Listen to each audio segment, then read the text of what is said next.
Init. Init na dito. Mainit. Sobrang. Nagpa-video lang ako kay kanina. Wala pa akong maalala. Ano i-chismis ko sa iyo. Kaya magising na sila kasi tanghali na masyado. Alas 9. Yung kayo napachismis ako sa iyo. Ngayon kanina naalala ko pala. Naalala ko dating katrabaho ko. Lalaki. Lalaki siya. Tapos meron siyang karelasyon. Live-in ba? Live-in. Hindi sila masyadong naging okay ang relasyon dati. Meron siyang 2 anak. Hindi sila masyadong, yung lalaki ang naging problema. O yung katrabaho ko lalaki, yun ang naging problema. Sinaamin niya, sinasabi naman niya sa mga kawork niya. Siyempre, nagtropa-tropa din namin yun eh. Kaya pag-chismisan, pag nakatambay, ayun, chismisan. So, alam mo ba, sabi niya sa amin, natanong ko kasi, ano nangyari, bakit parang meron kayatang may jowa ka dito pala, tapos meron ka palang karelasyon sa labas, oo, sa labas ng company. Hindi sabi nga, yung karelasyon pala niya ay nasa probinsya kasama yung 2 anak. Pero, ang naka-relasyon, ang nakakalibin niya ngayon sa bahay, yung pangalawa na to, yung nakatrabaho. Ano ba, nakakaloka ka naman, kaya nagkaroon ka pa ng karelasyon, may asawa ka naman pala. Tapos nagkaroon pa rin siya ng anak. Nagkaroon pa rin siya ng anak. Dito sa pangalawang babae. Dahil medyo bata-bata yung bata na yun, yung pangalawa, medyo bata-bata. Ay paghiwalay sa kanya yung lalaki. Paghiwalay sa kanya yung lalaki, yung babae, paghiwalay sa kanya yung pangalawa. Paghiwalay sa kanya kasi nga parang hindi siya masyadong masaya din dito sa work ko lalaki. Okay. Ito kasi yung katrabaho ko na lalaki, ayan, ano, absent kay lagi sa inom, ano sa alak.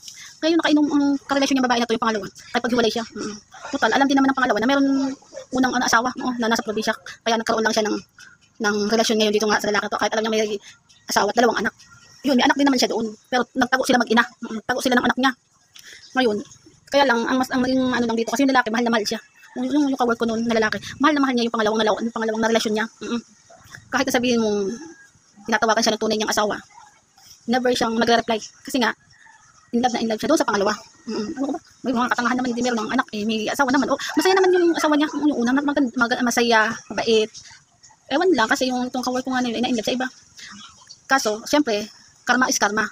So ngayon dito sa pangalawa niya babae, hiniwalayan naman siya ng babae. O diba, at least ano lang sila, tawag doon, yung palitan ng palitan. Oo, ganun.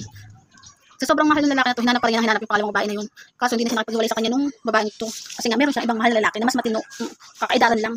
Kasi wala, no choice na eh. Kaya sabi nga namin, hayaan mo na kung ayan talaga ang buhay mo. Ay ayaw sa'yo ng pangalawa. Ano mangyayari? May anak siya, asikasuhin mo lang yung anak mo. Total. Mahal naman siya ng asawa niyang unang-una.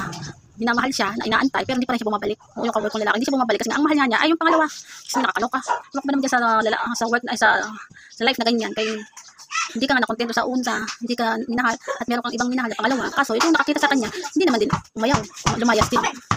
Yan talaga yung life, talagang ano, kaloka.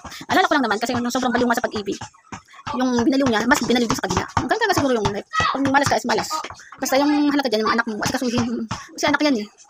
Kasi sa karoon ka na 3 anak, pangalawang anak sa una, tapos sa pangalawang babae, nakaisa ka. Sa sobrang niyang babaero. Meron, malis din yung pangalawa niya babae. Naging babaero siya sa trabaho namin. Pero never niyang sineryoso. Kasi nga yung pinakaminahal niya talaga yung pangalawa. Kaya lang, yung pangalawang babae, hindi naman siya mahal. Kasi nga may iba ng mahal. Samantala yung unang-una, yung parang tinatawag na regular na asawa. Ang nag-aantay sa'yo, nag-aantay para makasama dahil mahal ka. Kaso wala. Ganun talaga yung life eh. Kaya wala akong maalala. Ganun naman kabubukan. Magpubo sa pag-ibig, kaloka. Kaya buwas-buwasan. Sobrang init na, kaloka. Tayo na lang. May tulugan na. Kasi alam mo na, pag maligo na naman, kaya tanghali na. Ang kaka ko nagising kanina, hindi naman ako kasi kahit 5:30 pa lang, napakainit. Ano ba yan? 5:30 pa lang ng araw.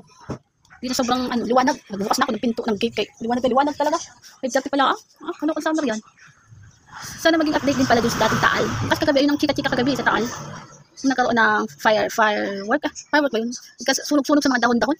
Sana matapos naman yun kay kalok sabay-sabay na ng mga paala, Sobrang ng mga nangyayari ngayon, no? So naman sana, kaya mahirap kasi syempre nahanap nila, may inaantay ng mga kamag-anak, di ba? Sana maging safe talaga sila lahat. Hindi natin masabi ang panahon, kaya basta lang tayo manalangin para mas safe tayo palagi. Ganun. Yun lang. Mainit na talaga dahil napakainit. Goodbye na, kaya darating naman may sisi. Sisi kayo. Kung makataba na naman yung balik budget na naman.